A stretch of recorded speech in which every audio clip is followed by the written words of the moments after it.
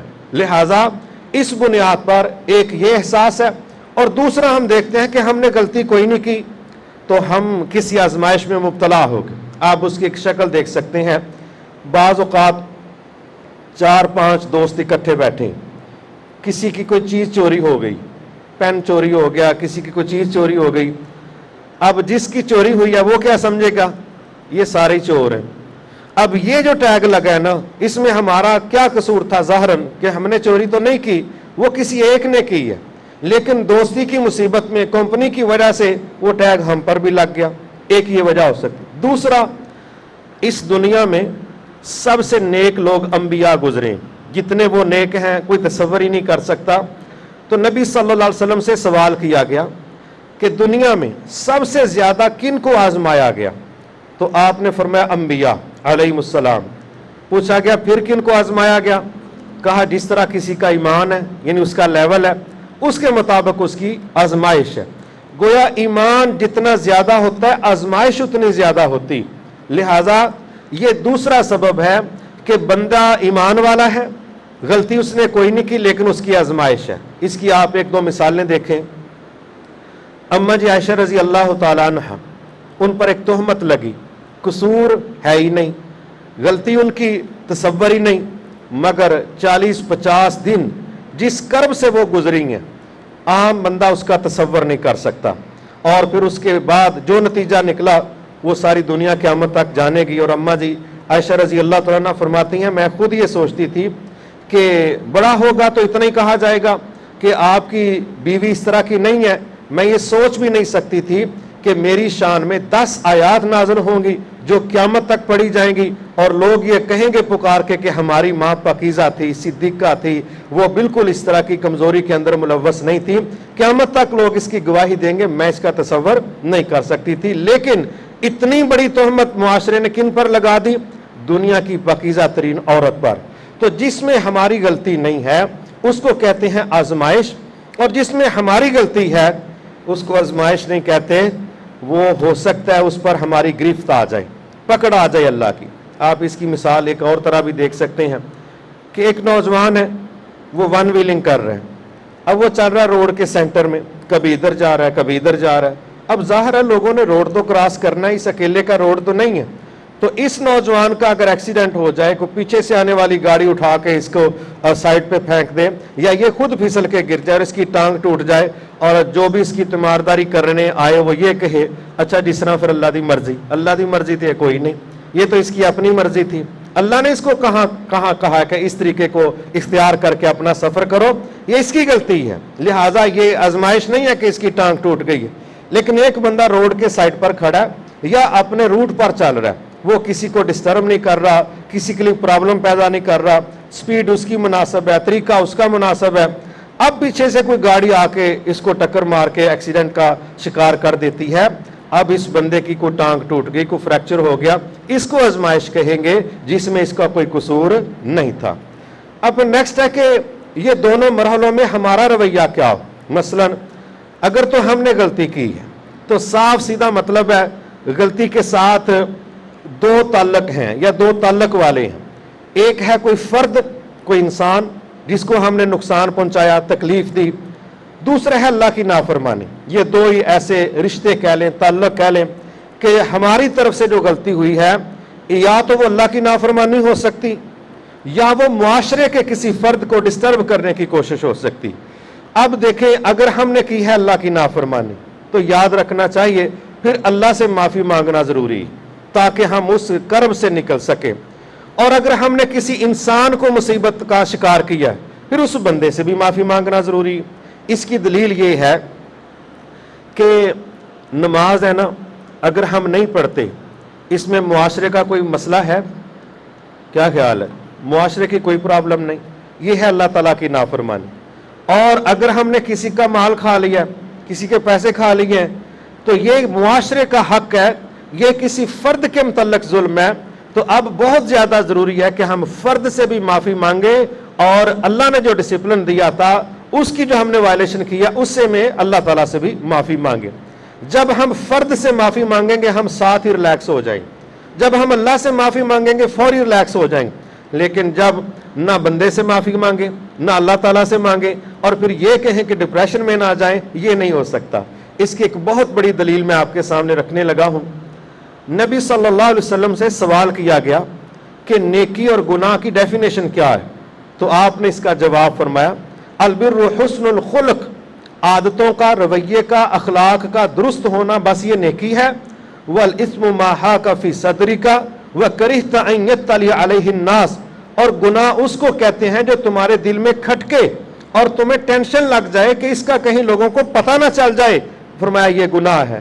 تو اس کا کیا مطلب ہے؟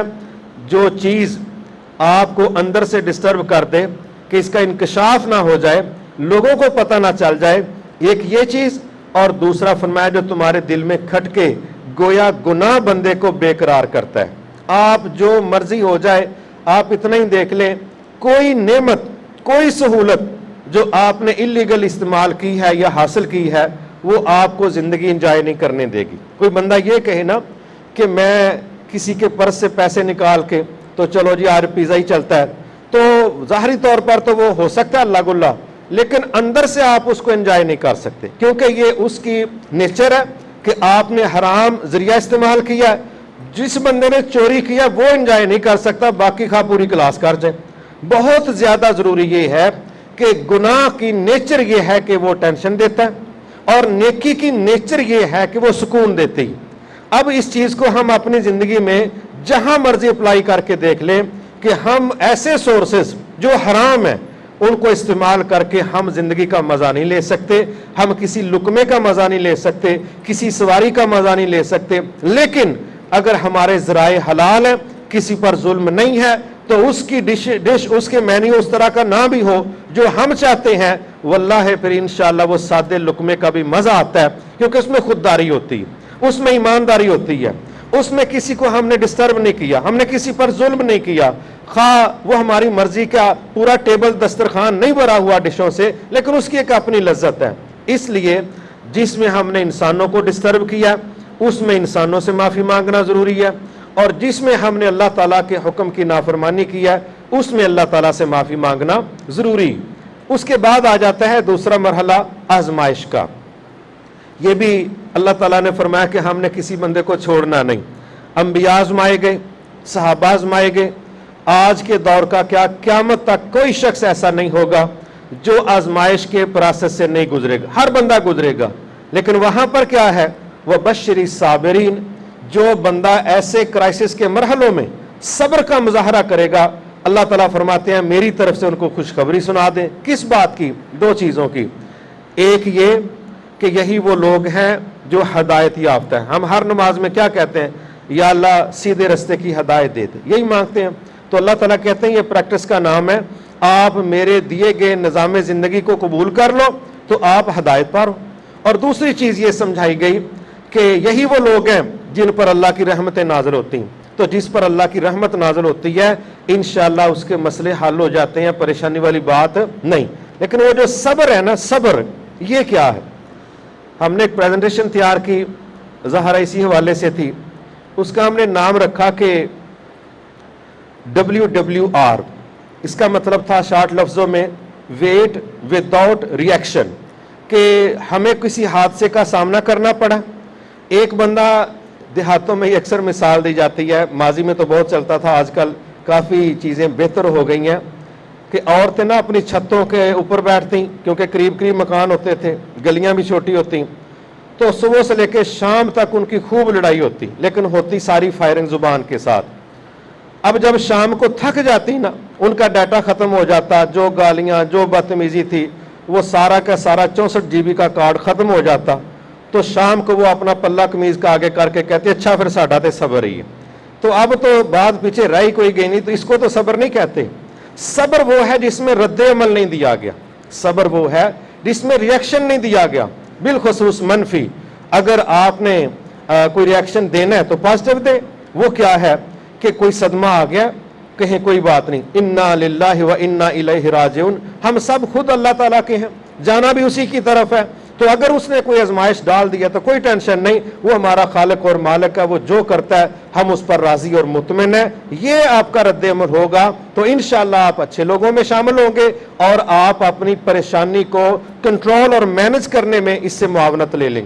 لیکن اگر آپ کے الفاظ میں، لہجوں میں چیخو پکار، واہ ویلا اور شکوہ اور تنقید ہوگی تو آپ کا غم بڑھے گا، کم نہیں ہوگا۔ لہٰذا یہ چند چیزیں ہیں جو میں نے آپ کے سامنے انشاءاللہ رکھی ہیں۔ میں یہ چاہوں گا کہ اس لحاظ سے ہمیں ان چیزوں کا جائزہ لے لینا چاہیے کہ اگر ہماری زندگی میں ہماری غلطی کی وجہ سے کوئی پریشانی بنی ہے تو اگر وہ بندے کے متعلق ہے تو ہم اس سے معافی مانگ لیں، اگر وہ اللہ کے متعلق ہے تو ہم اس سے معافی مانگ لیں۔ اور معافی کا اصول ہوتا ہے دل بھی صاف اور نیکسٹ نہ کرنے کا پختہ عزم کہ نیکسٹ ہم نہیں کریں گے۔ اور اسی طرح اگر ہم نے غلطی نہیں کی، ہمیں پتہ ہے کہ وہ ہم پر آزمائش آ گئی ہے تو اس میں صبر کرنا ہے، کیونکہ دنیا کے اندر یہ اصول شروع سے چلتا آ رہا ہے کہ وقت رکتا نہیں ہے، یہ چلتا ہے، بدلتا ہے، اور جب اس نے گزر جانا ہے تو وہ جو کہتے ہیں کہ time is the best healer, وقت بہترین مرہم ہے۔ اس کا مطلب آپ دیکھیں کہ ایک دن میں فوتگی ہوئی، جو فیلنگز آپ کی فوتگی کے وقت ہو سکتی وہ فیلنگز آپ کی شام کو نہیں، اگلے دن صبح نہیں، اگلے دن نہیں۔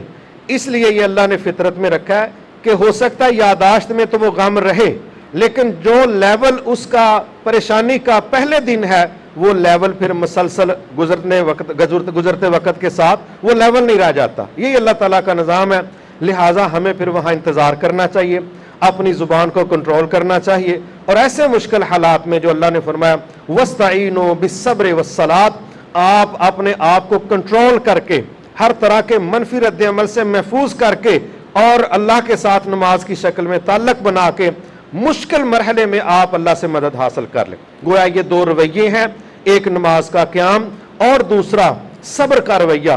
نبی صلی اللہ علیہ وسلم پر جو مسائل، جو پریشانیاں ان کو سامنا کرنا پڑتا تھا، ہم تو اس کا تصور نہیں کر سکتے۔ تو جب بھی آپ کی زندگی میں کوئی پریشانی آتی تو آپ اللہ کے سامنے سجدہ ریز ہوتے، اللہ سے مدد مانگتے، اور جب کوئی خوشی آتی تو اس کا بھی شکر ادا کرنے کے لیے آپ اللہ کے سامنے سجدہ ریز ہوتے۔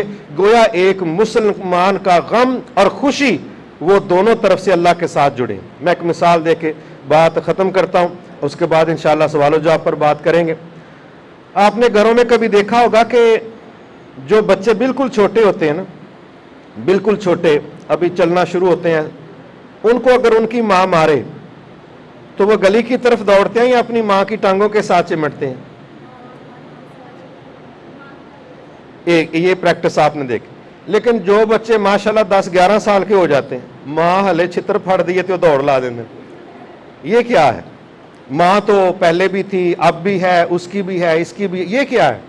تو اس کو یہ کہا جا سکتا ہے کہ وہ جو چھوٹا بچہ تھا نا، وہ تھا فطرت پر، اس کے ذہن میں ایک بات تھی کہ اگر غم یہاں سے مل رہا ہے تو محبت بھی یہیں سے ملنی، یہ سیکھا تھا فطرت سے۔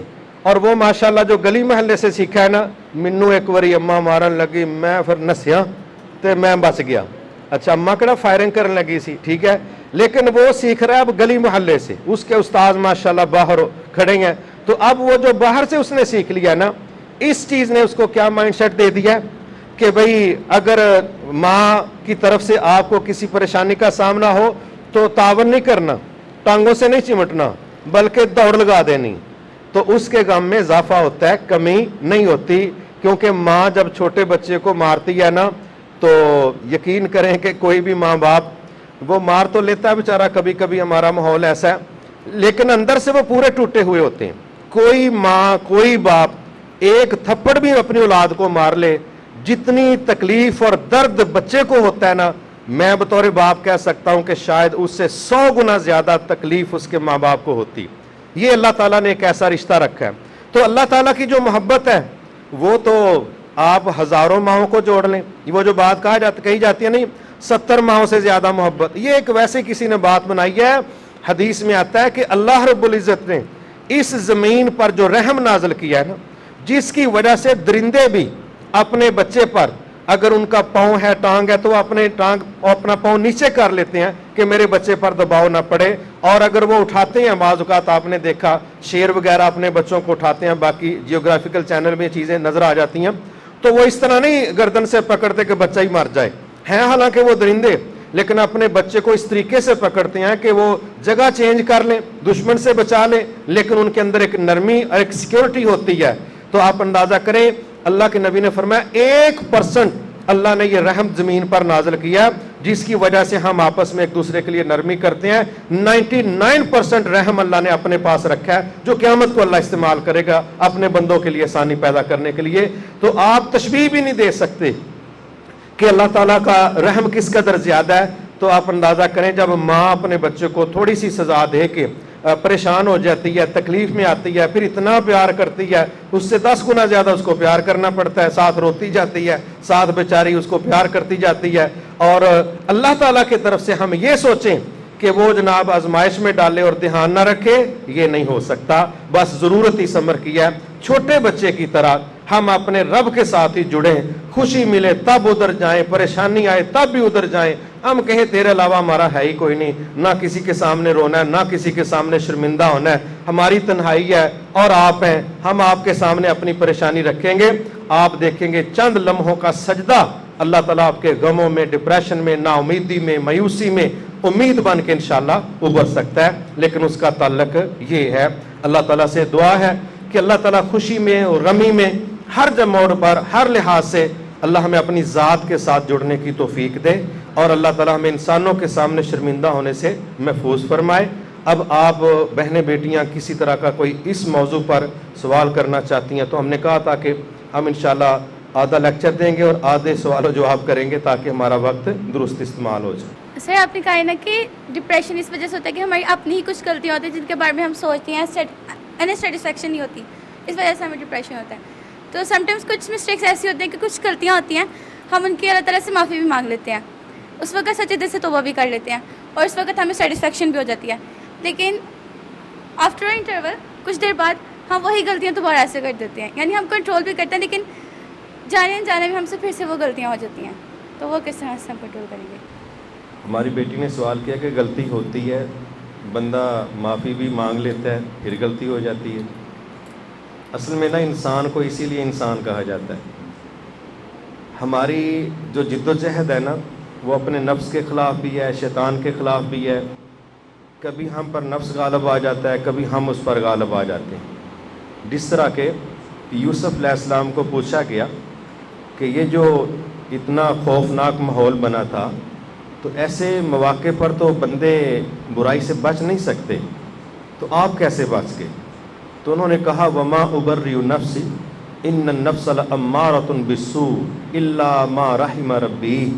وہ کہنے لگے کہ اس بچنے میں میں اپنا کوئی کریڈٹ نہیں سمجھتا، نفس امارہ تو ترغیب ہی برائی کی دیتا ہے، مگر اس پر میرا رب رحم کرتا ہے، وہ بچ جاتا ہے۔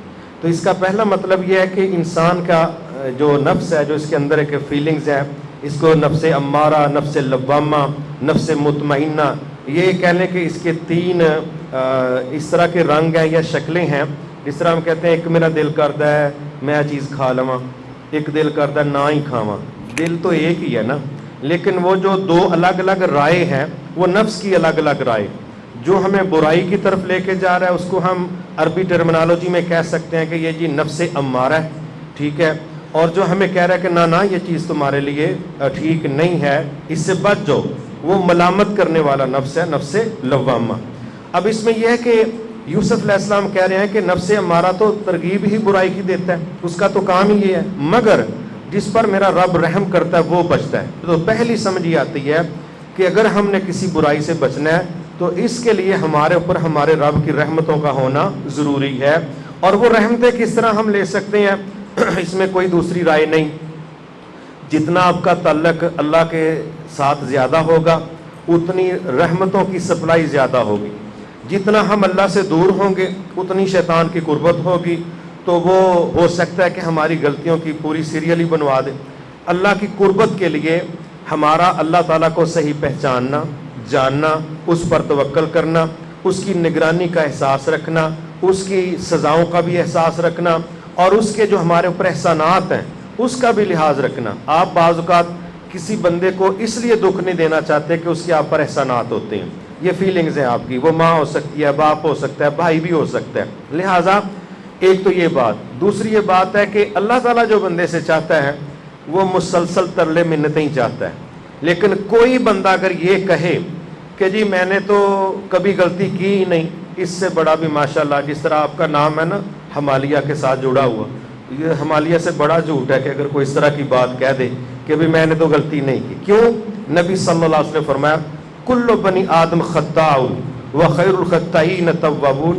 بہترین جو خطا کار ہے نا وہ کون ہے؟ جو اپنی غلطی کو مان جاتا ہے, لیکن یہ حقیقت ہے جو آدم علیہ السلام کی اولاد سے ہے وہ غلطی کرتا ہے. ہمارا جو عمل اللہ کو پسند ہے وہ کیا ہے؟ غلطی ہو گئی ہے جی ہو گئی, اللہ سے معافی مانگ لی, گڑ گڑائے, آنسو بہائے, ٹھیک ہے, چند دن گزرے, ایمان کا لیول نیچے آ گیا, پھر غلطی ہو گئی. اب ہم نے دو چیزیں قبول کرنی. ایک یہ ہے کہ ہم 100 سال کے بھی ہو جائے, رہنا انسان ہی ہے, ہم نے کوئی چینج تو نہیں ہونا نا. اس کا مطلب ہے انسان ہونے کے ناطے غلطیوں کا مستقل یا مسلسل ہونا یہ ایک فطری عمل ہے. ہماری زندگی میں ہماری جد و جہد کیا ہے؟ یہ گراف نیچے سے نیچے آئے. ہماری کوشش کیا ہے؟ یہ گراف نیچے سے نیچے آئے. دوسرا, اپنی غلطی پر ہم شرمندہ ہوں. تیسرا, پختہ ارادہ کریں کہ یا اللہ نیکسٹ نہیں کرتے, مگر اس نیت پر توبہ نہ کریں کہ چلو اے ہفتہ تے کڈو نا, اگلی باری فلاواں کے صاحب ان موقع مل ہی جانا ہے. تو جس بندے کی سوچ یہ ہے کہ اس پر معافی مانگ لو, نیکسٹ ہم نے اپرچونٹی ضائع نہیں کرنی, تو سمجھ لیں کہ اس نے کوئی معافی نہیں مانگی, اس کی معافی درست نہیں. معافی اس کی صحیح ہے کہ جس نے اس گراف کو نیچے لانے کی کوشش کی ہے, اور جس نے اس پر شرمندگی کا اظہار کیا ہے, اور جس نے اس میں معذرت کی ہے. اور یہ چیز وقت کے ساتھ ساتھ آپ کو اس سٹیج پر لے جائے گی کہ ایک وقت آئے گا کہ آپ کے ہاں برائی کی وہ کشش نہیں رہ جائے گی جو پہلی دفعہ کرنے میں تھی. جو پہلی دفعہ آپ نے برائی کی, جب آپ اس پر شرمندہ ہوں گے, بندے سے اور اللہ سے معذرت کریں گے, یہ 2-4 دفعہ کی پریکٹس ہوئی تو آپ کے ہاں برائی کا وہ لیول نہیں رہ جائے گا جو بچپنے میں شروع میں بندہ محسوس کرتا ہے پتہ نہیں ہے کتنی کمال کی چیز ہے. آپ دیکھیں نا کہ دنیا میں واحد کتاب اللہ ہے جس سے اکتاہٹ نہیں.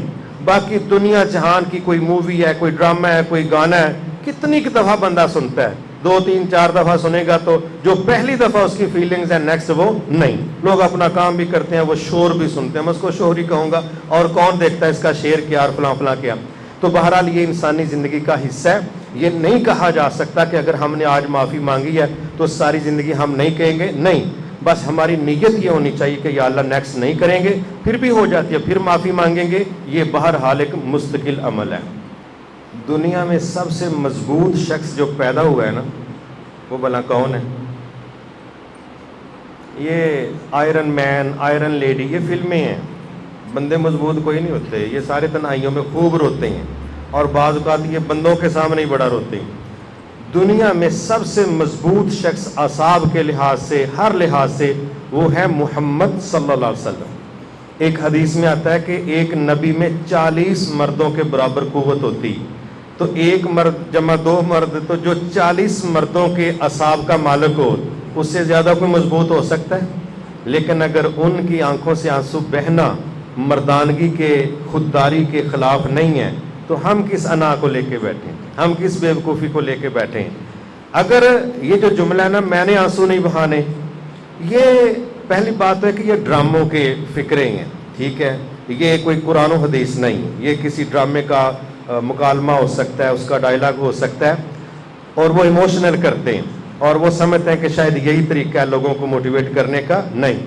لقد کان لکم فی رسول اللہ اسوۃ حسنہ, ہمارے لیے بطور مسلمان رول ماڈل رسول اللہ صلی اللہ علیہ وسلم ہے, نہ کوئی ایکٹر ہے, نہ کوئی ایکٹریس ہے, نہ کسی ڈرامے کا ڈائلاگ.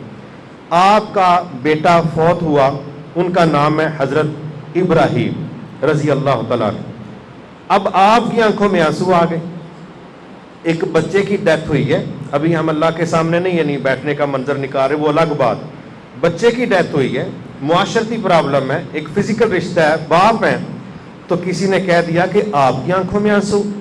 آپ نے فرمایا کہ بیٹے کی جدائی پر دل بڑا دکھی ہے, اسی لیے میری آنکھوں میں آنسو ہیں, مگر میری زبان سے کوئی ایسا جملہ نہیں نکلے گا جس کو سن کے میرا اللہ ناراض ہو جائے. کیا مطلب؟ کہ فیلنگز میں ہم بے بس ہیں, درد مجھے بھی ہے, تکلیف مجھے بھی ہے, غم میرے دل میں بھی ہے, اور آنسو وہ انسانی رویہ ہے جو اس کی بے بسی ہے، جس میں وہ سمجھتا ہے میرے الفاظ نہیں نکل سکتے تو آنسو نہیں کو روک سکتا، جو روکنے کی کوشش کرتا ہے وہ خام خواہ ایک فضول پریکٹس کرتا ہے، ایک جعلی سا بنتا ہے لوگوں کے سامنے. اور ایسے لوگ پھر جب آنسو بہاتے ہیں نا تو ایسے چلتا ہے جیسے موٹر چل رہی ہے آنسوؤں کی، پھر ان کی بریک کوئی نہیں لگتی. لہٰذا یہ خام خواہ کا ڈیم کو ڈکا لگانا یہ کوئی دانش مندی نہیں. دوسری چیز یہ ہے انسانوں کے سامنے آنسو بہانے سے بچنا چاہیے. وہاں ہماری خودداری جو ہے نا وہ ڈیمیج ہوتی ہے، وہاں ہم چھوٹے ہو جاتے ہیں. اللہ کے سامنے آنسو بہانا یہ ذمہ داری ہے، یہ دل کی نرمی کی دلیل ہے. رسول اللہ صلی اللہ علیہ وسلم انسانوں کے دکھ کو محسوس کر کے اس پر بھی آنسو بہا لیتے تھے، اور رب کے سامنے جب نماز پڑھتے تب بھی آنسو بہاتے تھے. اس ڈائلاگ کی بنیاد پر مسلح رول کر کے اور اٹھو کے چلے جانا کہ میں کتنے آنسو نہیں بہانے، یہ ان کی خود ساختہ سوچ ہے، یہ ان کا غلط فیصلہ ہے. اس نے آنسو بہانے ہیں تو اس کے لیے رحمت کے دریا بہنے ہیں، اس کو اس طرح کی سخت طبیعت یہ زیب نہیں دیتی. اور آنسو بہتے ہیں دلوں کی نرمی کی وجہ سے. نبی صلی اللہ علیہ وسلم نے بھی اس چیز کو سمجھایا ہے اور فرمایا کہ سب سے دور جو لوگ اللہ سے ہیں وہ دلوں کے سخت لوگ ہیں. لہٰذا یہ بات یاد رہنی چاہیے، دلوں کی سختی آنسوؤں کو خشک کرتی ہے اور دلوں کی نرمی آنسوؤں میں روانی لے کے آتی ہے. لیکن وہ پھر میں کہوں گا کہ بندوں کے سامنے آنسو بہانے سے بچیں اور اللہ کے سامنے آنسو بہائیں. یہاں خودداری قائم رکھیں، یہاں اپنے آپ کو کنٹرول کریں اور اپنے سوال اپنے رب سے کریں. حدیث میں تو یہاں تک الفاظ آتے ہیں کہ اگر آپ نے جوتے کا تسمہ مانگنا ہے، نمک مانگنا ہے، وہ بھی اللہ سے مانگو. اب اندازہ کرو اس لیول کی خودداری اللہ سکھاتا ہے، اللہ کے نبی سکھاتے ہیں کہ جو بھی آپ نے مانگنا ہے ہم سے بات کرو، پردہ ہم رکھیں گے، شرمندہ ہم نہیں کریں گے، ہر چیز دینے پر قادر ہے، کام بھی ہو جائے گا، برے بھی نہیں بنو گے. بندوں کے سامنے ہم ذلیل ہو جاتے ہیں چھوٹی چھوٹی چیزیں مانگتے ہوئے، تو لیکن وہ ملتی بھی نہیں ہیں اور رسوائیاں مل جاتی ہیں. لہٰذا وہ جو سوچ ہے کسی کی کہ میں نے چونکہ فیصلہ کیا تھا کہ کسی کے سامنے آنسو نہیں بہانے اس لیے میں مسلحی رول کر کے تو اٹھ جاؤں، یہ فیصلہ درست نہیں ہے، یہ ڈرامے کی باتیں ہیں. اللہ کے سامنے آنسو بہانا اس میں ہماری عزت ہے، بندوں کے سامنے آنسو بہانے سے بچنا چاہیے. جی بالکل، میں سمجھتا ہوں کہ یہ بھی انسانی کمزوری یا بے بسی ہے کہ جب وہ بول نہیں سکتا. جو بندہ ایک وقت میں ایک ہی کام ہوتا ہے، جو اچھا روتا ہے وہ باتیں تو نہیں کر سکتا نا، کیا حال ہے، یا وہ روئے گا یا باتیں کرے گا. اور ماشاءاللہ کہیں مکس میوزک بناتے ہیں کہ رونا بھی ہے اور بات بھی کرنی ہے، لیکن سمجھ کوئی نہیں آتی اگلے بندے کو. ایسے والدہ نے ایک اور اس کے کانوں پر رکھ دیتے ہیں کہ یا رو لے یا گال کر لے، کیا خیال ہے. تو یہ دو چیزیں مکس ہوں تو مشکل ہوتا ہے. لیکن انسانی بے بسی میں اس کے جو آنسوؤں کا بہنا ہے، تو اگر وہ بات نہیں بھی کر پاتا، یہاں میں ایک اور مثال دینے لگا ہوں. ہم گھروں میں ایک پریکٹس دیکھتے ہیں کہ بچہ آتا ہے ماں باپ سے پاکٹ منی یا کوئی بھی چیز لینے کے لیے، ماشاءاللہ وہ بولتا ہی نہیں، اس کا منہ ایسا بنا ہوتا ہے کہ ماں ہی کو 10 آپشن رکھ دیا کی لینا ہے 10 سے دے، کیا خیال ہے. وہ ماشاءاللہ ایسا بلیک میلر ہے، کھڑا ہے، صرف اس نے منہ لٹکایا ہوا ہے، اور ماں کبھی پیسے کی بات کر رہی ہے، کبھی چیزوں کی بات کر رہی ہے، کبھی کس نے مارا ہے، کہاں سے آئے ہو، وہ چکرا دیتا ہے صرف باڈی لینگویج کے ساتھ. ٹھیک ہے، تو میرا خیال ہے باڈی لینگویج کی گفتگو بہت زیادہ ہوتی ہے. تو اگر ہمارے چہرے پر اداسی ہے، یہ تو بندے دیکھ لیتے ہیں، اور وہ ذات جس کے سامنے ہم اپنی ضرورت رکھ رہے ہیں وہ تو دلوں کی جانتا ہے. صرف آپ کا اندر سے پریشان ہونا اور ضرورت محسوس کرنا یہ آپ کا کام ہے، پھر مسئلوں کا حل کرنا اس کا کام ہے. لیکن جو سنت سے ثابت ہے وہ کوشش کریں کہ لفظوں میں بولیں، ڈیمانڈ کریں، منت کریں، ترلا کریں. یہ جو لفظ بولے جاتے ہیں نا استغفار کے، معافی کے، اور پھر معذرت کے، اور پھر چیزوں کے نام لے کے، اللہ کو یہ بھی پسند ہے کہ میرے سامنے اپنی ڈیٹیل کے ساتھ لسٹ رکھو. لیکن اگر کوئی مرحلہ ایسا ہو کہ ہم نہ بول سکیں تو اللہ کے لیے ضروری نہیں ہے کہ بولیں گے تو اس کو بات کی سمجھ آئے گی، وہ تو پہلے ہی جانتا ہے کہ اس کا مسئلہ کیا ہے. لہٰذا اگر ایسا مسئلہ ہو ہم نہ بول سکیں، نہ الفاظ کا استعمال کر سکیں، ہمارے آنسو ہماری ضرورت پوری کر دیتے ہیں. کبھی ہم نے سوچا ہے کہ وہ کون سے اعمال ہیں جو ہمیں بے سکون کرتے ہیں؟ نہیں سوچے؟ خیر اس کو سوچ لیجئے گا، یہ سادی سی چیز ہے. ایک تو یہ ہے کہ جب ہم انسانوں میں سے کسی پر زیادتی کرتے ہیں، کسی پر، یہ چیز ہمارا سکون چھین لیتی. مثلا آپ نے کسی کی چگلی کی ہے، جو مرضی ہو جائے، آپ اس کو گھنٹوں ہاتھوں پہ ہاتھ مار کے انجوائے کریں، مزہ لیں، گپ شپ لگائیں، لیکن اس کی نحوست یہ ہے کہ یہ آپ کا سکون چھین لے گی. ایک چیز. کسی پر تہمت لگانا، الزام لگا دینا، یہ چیز آپ کا سکون چھین لے گی. کسی کا حق مار لینا، یہ چیز آپ کا سکون چھین لے گی. اور دوسرا میں نے بتایا تھا اللہ کی نافرمانی، یعنی کچھ باتیں انسانوں کے متعلق ہیں، کچھ اللہ کے متعلق ہیں. تو جہاں ہم نے رولز کی خلاف ورزی کی ہے وہ ہمیں پریشان کر دے. آپ اس کی مثال ایسے لے لیں کہ فرض کریں میں کھڑا ہوں، میرے سامنے کوئی بندہ کھڑا ہے. اب مجھے نہیں پتا میرے پیچھے کون کھڑا ہے، تو جو میرے سامنے کھڑا ہے نا، میں اس کے ساتھ چگلی کر رہا ہوں. کس کی؟ جو میرے پیچھے کھڑا ہے. اب وہ مجھے اشاروں سے بتانا چاہ رہا ہے کہ وہ پیچھے ہی کھلوتا ہے، لیکن میں اپنے پورے جوبن میں ہوں کہ نہیں جی میں نے اس کے کپڑے اتار دینے ہیں، میں نے یہ کرنا ہے. چلیں جی ٹھیک ہے. اب وہ مجھے کہہ نہیں سکتا کہ تیری موت تیرے سر پہ کھڑی ہے، اور میری تقریر پوری چل رہی ہے. بات میری ختم ہوگی 2 منٹ کی، 10 منٹ کی، جو بھی، وہ بھی کھڑا سن رہا ہے. اب جب بات ختم ہونے کے بعد میں نے موڑ کاٹنا ہے، اس کے بعد اس کی زیارت جو میرے پیچھے کھڑا ہے، یہ میرے سکون چھین لے گی کہ نہیں چھین لے گی؟ چھینے گی نا. میں تو سوچوں گا یا اللہ جی زمین پکی نہ ہوئے تو پھر میں تھلے ہی وڑ جاؤں. ہوتا نا بندہ سڑک پہ تو نہیں کھڑا نیچے جا سکتا. اب دوسری چیز وہاں پر کیا آ جائے گی کہ میں نے ایک بندے کی تعریف کی ہے اور وہ بندہ میرے پیچھے کھڑا ہے. میں کہتا ہوں بندہ بڑا ایماندار ہے، بڑا محنتی ہے، بڑا وفادار ہے. تو میں 10 منٹ بات کر کے تو وہ سامنے بندہ بھی مجھے کہہ رہا ہے کہ وہ تو پیچھے کھلوتا ہے، بڑا سواد وہ بھی لینڈے ہے. اب جب میں منہ موڑوں گا مجھے کوئی پریشانی ہے؟ کوئی شرمندگی کوئی بھی نہیں، کیونکہ میں نے اچھی بات کی ہے نا، میں نے بری بات کی نہیں. تو میری بہنوں بیٹیوں، جب ہم گناہ کا کام کرتے ہیں، کسی کے اوپر ظلم اور تہمت کی بات کرتے ہیں، یہ چیز ہمارا سکون چھین لیتی ہے. اور اس میں پھر بہترین حل کیا ہے کہ آپ اس بندے سے معافی مانگ لیں اگر ریلیکس ہونا ہے. دوسری چیز کیا ہے؟ کسی نے آپ کے ساتھ زیادتی کر دی، کسی نے آپ کے ساتھ زیادتی کی، اس نے بدتمیزی کر دی ہے، کوئی تھپڑ مار دیا ہے، کوئی ظلم کیا. اب آپ اپنی دوست کے ساتھ 2 رویے رکھ سکتی ہیں. ایک کیا، اس کا بدلہ لوں گی کوئی وقت آئے گا. ایک یہ ہے کہ آپ نے ایک بیج اپنے اندر بیج لیا، اب آپ اس کو پانی دے رہی ہیں نفرت کا، اور اس چکر میں ہے کہ کوئی موقع ملے ایسا، یہ کسی محفل میں بیٹھی ہو، کلاس میں بیٹھی ہو اور مجھے موقع ہاتھ میں ہے، پھر میں اس کو بتاؤں گی کہ جو میری انسلٹ ہوئی ہے اب اس کا ریئیکشن کیا ہے. یہ ہے ایک رویہ. دوسرا کیا ہے؟ معاف کر دو. میرا دعویٰ ہے اگر آپ انتقام کے پودے کو نفرت کا پانی دیں گی تو آپ، وہ تو پتہ نہیں پریشان ہو نہ ہو، لیکن آپ کی نیندیں اڑ جائیں گی، آپ کا سکون غارت ہو جائے گا، آپ مصیبت میں پڑ جائیں گی. اور اگر آپ اس کو معاف کر دیں، اگر آپ اس کو معاف کر دیں جس نے آپ کے ساتھ بدتمیزی کی، تو کیا نتیجہ نکلے گا؟ انشاءاللہ ہو سکتا ہے زیادتی کرنے والا ذلیل ہو جائے، لیکن انشاءاللہ آپ کو اللہ فوری سکون دے دے گا. ایک یہ چیز. اور ایک آخری چیز سے جڑی ہے، وہ یہ ہے کہ ہماری پریشانیوں کی نا ایک بہت بڑی وجہ حسد ہے.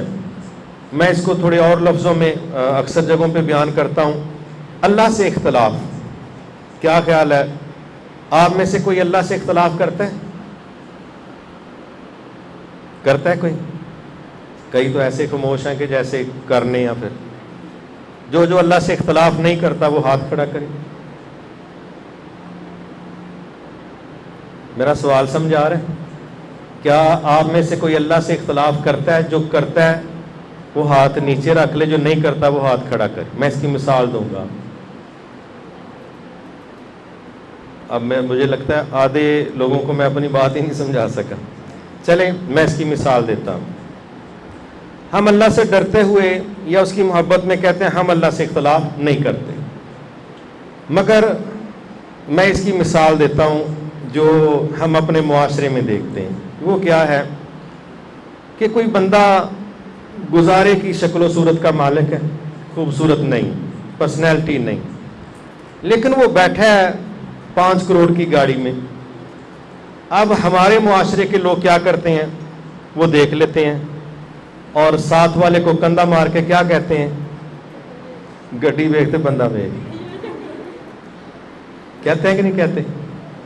یہ وہ کیا کہنا چاہ رہا ہے کہ یہ صحیح تقسیم نعمت کی. پھر ہمارے ہاں مردوں میں بھی یہ تبصرے چلتے ہیں، بعض اوقات عورتوں میں بھی چلتے ہوں گے کہ میاں بیوی سڑک پہ چل رہے ہیں، بیوی خوبصورت ہے،